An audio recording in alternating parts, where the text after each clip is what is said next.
নমস্কার বন্ধুরা, তিলোত্তমা ঘরকন্যা আরেকটি ব্লগে সবাইকে স্বাগত জানাই। সকাল এখন 7টা বাজে, তো চলুন একটু জানলার কাছে নিয়ে যাই আপনাদেরকে। একদম মেঘলা আকাশ, চারিপাশটা একদম সবুজে ভরা, বৃষ্টির জলে ধুয়ে গেছে গাছপালা, সমস্ত ধূলিকণা। তো গাছপালাগুলো একদম সতেজ হয়ে উঠেছে, চারিপাশটা পুরো সবুজে সবুজ লাগছে ভরা। আর আকাশ একদম মেঘে ঢাকা, এক্ষুনি মনে হচ্ছে যেন বৃষ্টি আসবে, এরকম অবস্থা।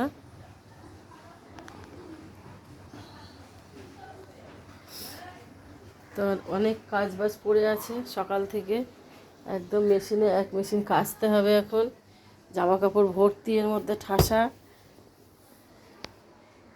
ওদিকে চলুন দেখি সুইটি কি করছে, দেখি এখনো উঠছে না, কখন থেকে ডাকছি ওকে, উঠতেই চাইছে না। ওই যে এখনো ঘুমাচ্ছে, এখনো সে ওঠেনি, ঘুমিয়ে যাচ্ছে। একটু মানি প্ল্যান্ট গাছটা একটু জল দিয়ে নিই, একদম ঘরের মধ্যে রয়েছে তো, এটা একটু জল দিতে হয়, এইভাবে স্প্রে করে করে জল দিই। ওই জন্য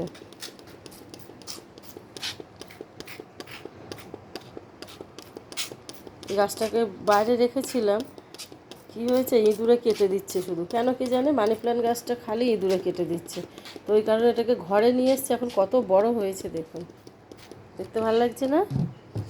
আর এদিকে এই যে কাজ তো আমার সকালবেলা উঠেই ভরপুর কাজ।